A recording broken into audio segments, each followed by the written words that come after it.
नमस्कार मित्रांनो, मी विनोद क्षीरसागर, पुरंदर एंटरप्राइजेस, सासवड, बिवडी तालुका पुरंदर, जिल्हा पुणे, आपले सरकार सेवा केंद्र चालक. तर पुन्हा एकदा आपलं सर्वांचं स्वागत आहे पुरंदर शेतकरी विशेष या आपल्या YouTube चॅनलमध्ये. तर मित्रांनो, आजचा महत्त्वाचा असा विषय राहणार आहे की जॉब कार्ड. जॉब कार्ड म्हणजे काय, जॉब कार्डचे फायदे काय आहेत, जॉब कार्ड कशा प्रकारे बनवायचे असते आणि त्याच्यासाठी आवश्यक डॉक्युमेंट कोणते लागणार आहेत, हे आपण ह्या व्हिडिओमध्ये जाणून घेण्याचा प्रयत्न करणार आहोत.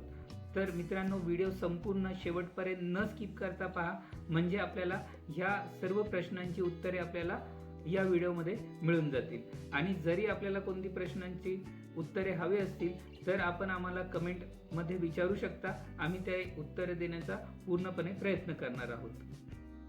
तर महात्मा गांधी राष्ट्रीय ग्रामीण रोजगार हमी कायदा म्हणजेच मनरेगा अंतर्गत जॉब कार्ड आपल्याला मिळते. आणि हे जे जॉब कार्ड आहे खास करून ग्रामीण विभागातील शेतकऱ्यांसाठी ही योजना सरकार राबवित आहे. बरेच जणांना जॉब कार्ड हे काय आहे ते माहीत नाही, त्याचा फायदा काय आहे ते माहीत नाहीये. तर थोडक्यात मी आता आपल्याला सांगतो, जॉब कार्ड हे सर्व शेतकऱ्यांनी, ग्रामीण भागातील सर्व शेतकऱ्यांनी काढलेच पाहिजे. त्याचा भरपूर ठिकाणी उपयोग होतो. जसं की आत्ता केंद्र शासनाच्या, राज्य शासनाच्या घरकुल योजना बऱ्यापैकी चालू आहेत. तर त्या घरकुल योजनेसाठी जॉब कार्ड आपल्याला आवश्यक आहे. जे काही शासनाचे 100% अनुदानावरती ज्या काही योजना येतात त्या योजनेमध्ये देखील आपल्याला जॉब कार्ड हे आवश्यक असते. ज्यावेळेस आपण जॉब कार्ड बनवता त्या जॉब कार्डमध्ये आपली एक मजूर म्हणून निवड होते आणि आपण जे काही श्रमदान करता, वैयक्तिक श्रमदान असेल किंवा आपण गावातील कोणते श्रमदान केले असेल, त्या श्रमदानाचे पैसे आपल्याला आपल्या खात्यामध्ये जमा होतात.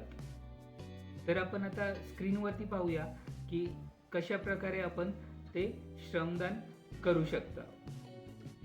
मित्रांनो, आपण पाहूया की कोणत्या कोणत्या कामाला आपल्याला 100% अनुदान ह्या जॉब कार्ड मार्फत मिळू शकते. तर त्याच्यामध्ये सार्वजनिक स्वरूपातील कामे असतात आणि वैयक्तिक स्वरूपातील कामे असतात. समोर स्क्रीनवरती आपल्याला दिसतात सार्वजनिक स्वरूपातील कामे, जशी की गावात वृक्ष लागवड करणे, विहीर, पाझर तलाव, गावांतर्गत रस्ते, पायवाट तयार करणे, फळबाग लागवड करणे, फलोत्पादन, रेशीम उत्पादन, रोपमाळा व वनीकरण करणे, खत निर्मिती करणे, पशुसंवर्धनाची कामे इत्यादी प्रकारची कामे असतात. यावरती तुम्हाला 100% अनुदान मिळू शकते.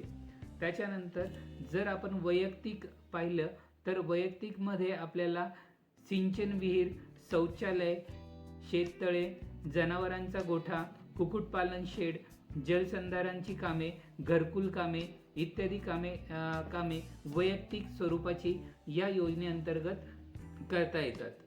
तर अशा प्रकारे आपण ह्या कामांवरती 100% अनुदान मिळवू शकतो. जे काही अनुदान असेल ते आपल्या बँक खात्यामध्ये जमा होते. तुम्हाला स्क्रीनवरती जॉब कार्ड कसं आहे ते दिसेल. म्हणतात जॉब कार्ड हे जे मिळतं, हे जॉब कार्ड तुमच्या ग्रामपंचायतमधून अशा प्रकारे जॉब कार्ड मिळतं. इथे तुमचं नाव असणार आहे, आतमध्ये तुम्हाला इथे तुमचा फोटो, शिक्का वगैरे असं तुम्हाला इथे दिसतं आणि याच्यामध्ये तुमची माहिती नोंद केलेली असते सगळी. हे असतं ग्रामपंचायतमधून अशा प्रकारे एक पुस्तक मिळतं, त्याला म्हणतात जॉब कार्ड.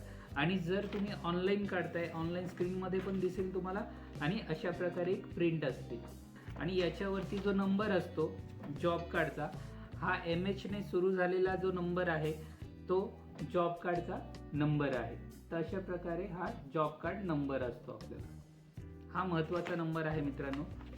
तर याच्यासाठी आवश्यक कागदपत्रे जी लागणार आहेत, स्क्रीनवरती आपल्याला जो फॉर्म दिसतोय त्याच्यामध्ये तुम्हाला तुमची पूर्ण माहिती भरून घ्यायची असते.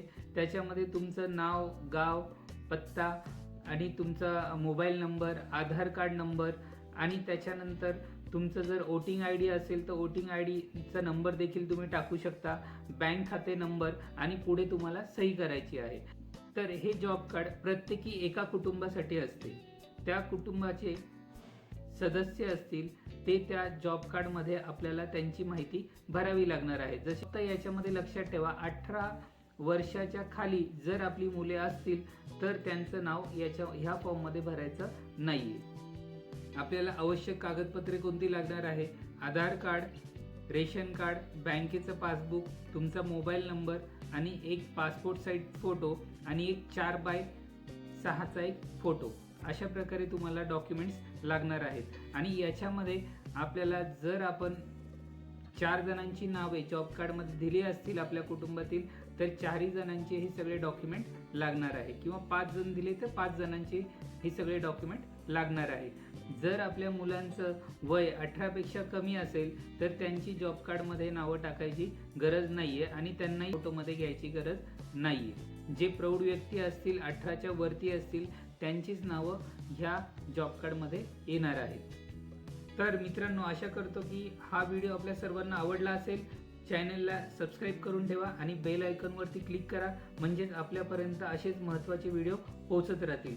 आणि नवीन हाईप नावाचे जे बटन आले आहे HYP हाईप, त्याच्यावरती क्लिक करा, म्हणजेच अशाच बऱ्याच लोकांपर्यंत ज्यांना ह्या व्हिडिओची ह्या माहितीची गरज आहे त्यांच्यापर्यंत हा व्हिडिओ नक्कीच पोहोचेल. भेटूया अशाच एखाद्या दुसऱ्या महत्त्वपूर्ण व्हिडिओमध्ये.